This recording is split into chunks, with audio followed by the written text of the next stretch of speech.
گنجی چڑیل کے ہاں دو جڑواں چڑیلوں کی پیدائش ہوئی۔ وہ دونوں ننھی چڑیلیں گنجی چڑیل کی طرح بھدی صورت کی تھیں۔ ان دونوں کے سر پر بھی بال نہیں تھے۔ سارے چڑیل نگر میں جشن کا سماں تھا۔ گنجی چڑیل نے اپنی ایک چڑیل بیٹی کا نام شلپا اور دوسری کا نام سندری رکھا تھا۔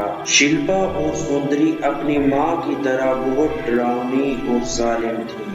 اب ان کی عمر لگ بھگ 10 برس کے قریب ہو چکی تھی۔ دولت پور گاؤں جو بہت خوشحال اور صاف ستھرا گاؤں تھا، وہاں ہر سال بیساکھی کا میلہ لگتا تھا۔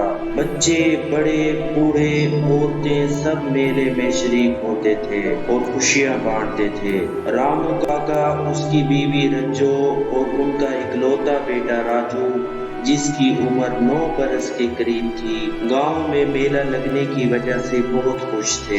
چڑیل نگر میں بھی یہ بات پھیل چکی تھی کہ گاؤں میں میلے کی تیاریاں ہو رہی ہیں۔ شلپا اور سندری کو بھی میلے میں جانے کی خواہش پیدا ہوئی۔ سندری نے شلپا سے کہا، میری بہن، میں نے سنا ہے انسانوں کے میلے میں بہت بڑے بڑے جھولے ہوتے ہیں جنہیں جھولنے میں بہت مزہ آتا ہے۔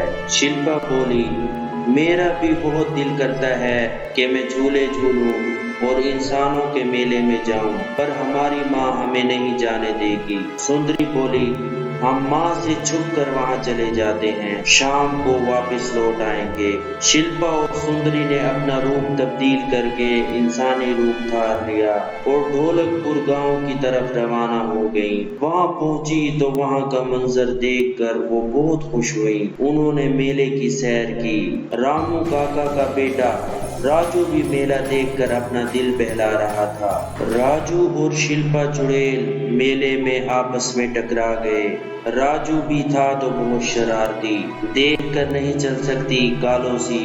راجو نے شلپا کو کہا۔ شلپا بولی، خود کو دیکھا ہے بڈھو سے، پھر کیا ہونا تھا؟ وہ آپس میں ایک دوسرے سے لڑنے لگ گئے۔ سندری نے شلپا کو چھڑایا اور وہ پھر چڑیل نگر واپس آ گئی۔ گنجی چڑیل نے جب دیکھا کہ اس کی بیٹی شلپا زخمی ہے تو اس نے بھدی آواز میں پوچھا، شلپا، تمہارا یہ حال کس نے کیا ہے؟ سندری بولی، ماں کچھ نہیں، بس وہ راستے میں گر گئی تھی۔ گنجی چڑیل غصے سے دھارتے ہوئے بولی، تم چپ رہو سندری، جھوٹ مت بولو۔ شلپا نے سارا واقعہ اپنی ماں گنجی چڑیل کو سنایا۔ گنجی چڑیل غصے میں لال پیلی ہو گئی اور بولی، سب راکھ کر دوں گی، اب ڈھولک پور گاؤں میرے غصے کی تپش میں جلے گا۔ ڈھولک پور گاؤں کے لوگ رات کے سمے سوئے ہوئے تھے۔ گنجی چڑیل چیخی، اس کی چیخوں کی آواز نے پورے گاؤں میں کھلبلی مچا دی۔ ڈر کے مارے گاؤں والے ادھر ادھر بھاگنے لگے۔ گنجی چڑیل نے پورے میلے کو جلا کر بھسم کر دیا اور کہا، اب انسانوں کی نگری میں کہیں میلہ نہیں لگے گا۔ تم نے میری ننھی چڑیلوں کو چوٹ پہنچائی ہے۔ اگر کسی بھی گاؤں میں میلہ لگا تو میں جلا کر بھسم کر دوں گی۔ پورا گاؤں سوگ کے عالم میں ڈوب گیا۔ ان کی خوشیاں غم میں تبدیل ہو گئی۔ گاؤں کے بچے مرجھائے ہوئے پھول کی مانند ہو گئے۔ راجو بھی بہت پریشان تھا کہ یہ سب کچھ اس کی وجہ سے ہوا ہے۔ راجو زور زور سے رونے لگا۔ اس کی ماں رنجو بولی، راجو، اس میں تمہارا کیا دوش؟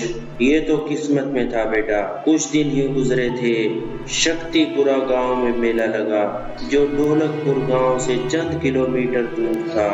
گنجی چڑیل نے وہاں بھی حملہ کیا اور سب کچھ راکھ کر دیا۔ سارے آس پڑوس کے گاؤں میں خوف و ہراس پھیل چکا تھا۔ راجو نے فیصلہ کیا کہ وہ اپنی غلطی کے ازالے کے لیے چڑیل نگر جائے گا۔ رات کے سمے جب راجو کے ماں باپ سو رہے تھے، راجو نے موقع پا کر اپنی تیاری باندھی اور چڑیل نگر کی طرف روانہ ہو گیا۔ راستہ بہت ڈراؤنا تھا، خوفناک آوازیں راجو کا دل دہلا رہی تھیں۔ راجو جنگل سے گزر رہا تھا کہ راستے میں اسے ایک بونا ملا۔ یہ بونا کوئی عام بونا نہیں تھا۔ تم سننا ہے میرا نام، کروں گا میں سب کا کام آسان، بونا ہلکی آواز میں بولا۔ راجو نے بونے سے کہا، تم تو اتنے چھوٹے سے ہو،